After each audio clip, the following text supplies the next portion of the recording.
네, 어제 보수 책사로 불리는 윤여준 전 장관이 한 언론 인터뷰에서 현 상황에 대해서 평가 내용이 있는데 그 내용 한번 먼저 들어보고 얘기 나눠보도록 하겠습니다.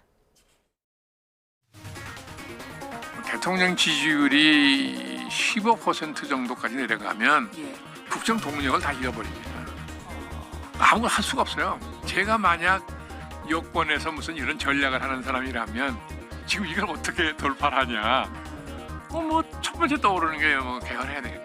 여권에서 그런 걸 카드로 낼 수 있다고 여권에서? 그렇죠. 넘어가야 되잖아요. 고비를.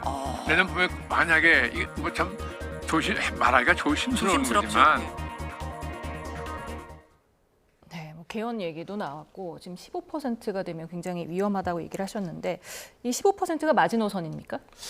개인적인 생각으로는 꼭 숫자가 마지노선이 있는 건 아닙니다. 하지만 이 체감하는 것이 다른 것이죠. 그러니까 15%가 정도 되면 그게 어떤 거냐면 이 대통령의 국정 지지율은 대통령이 행사할 수 있는 권한의 크기를 숫자로 객관적으로 보여주는 효과가 있습니다. 그렇기 때문에 지금 대통령께서 행사할 수 있는 권한의 크기는 17밖에 되지 않는데 여기서 15로 더 떨어진다고 하면 일단 공무원들이 불안해하겠죠. 정권이 조기에 끝날 수도 있겠구나라고 우려를 하게 되면 공무원들이 말을 듣지 않습니다. 그렇게 되면 개혁이라든지 여러 가지 국정 운영을 하는데 상당히 난감한 상황이 발생할 겁니다. 그렇기 때문에 지지율이 대통령에게 중요하고 더구나 윤석열 대통령은 임기 내내 여소야대를 겪어야 되는 최초의 대통령입니다. 그렇기 때문에 믿을 수 있는 건 여론, 민심밖에 없는 거거든요. 근데 지금 민심이 이렇게 안 좋으니까 그래서 이게 걱정스러운 수치다 이렇게 보여지는 겁니다. 예.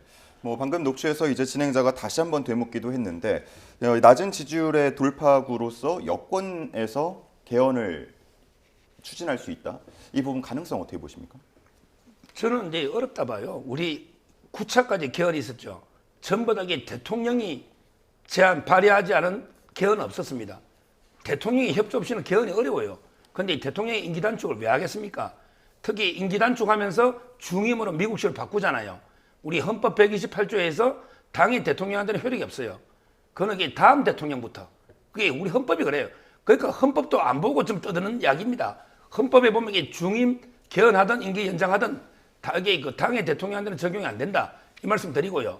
그다음에 국회가 과반이면 발의할 수 있죠. 근데 대통령이 20일 이상 공고를 해야 됩니다. 공고 안 해버리면 이게 방법이 없어요.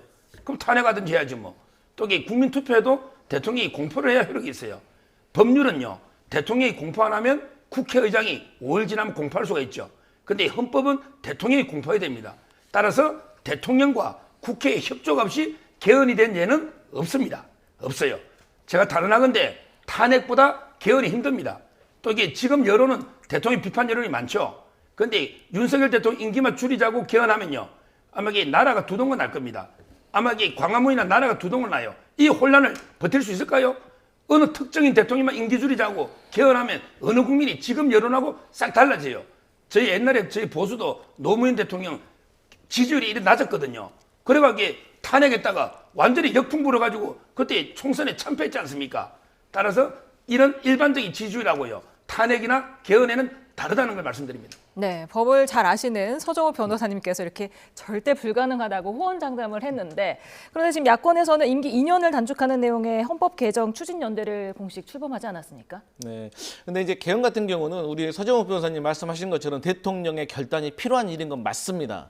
그러니까 이제 야당에서는 그런 입장인 거예요. 탄핵 같은 경우는 우리 국민들이 탄핵에 대한 트라우마가 있어요.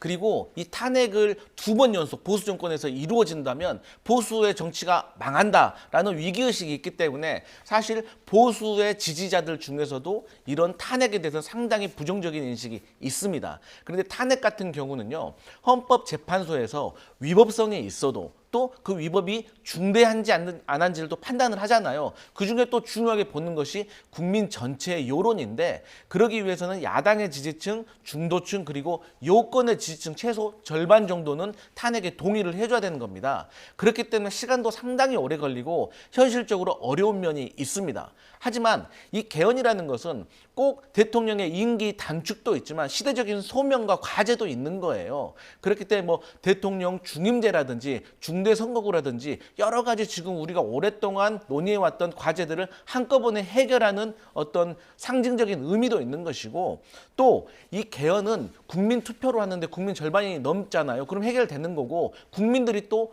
정권을 교체하는데 참여하는데 의미가 있다고 생각할 수도 있기 때문에 야권의 일부에서는 탄핵보다는 개헌이 낫지 않냐라는 의견이 있는데, 어찌됐든 저희 민주당의 공식적인 입장은 탄핵도 개헌도 아닌 김건희 여사 특검법을 추진하는 겁니다.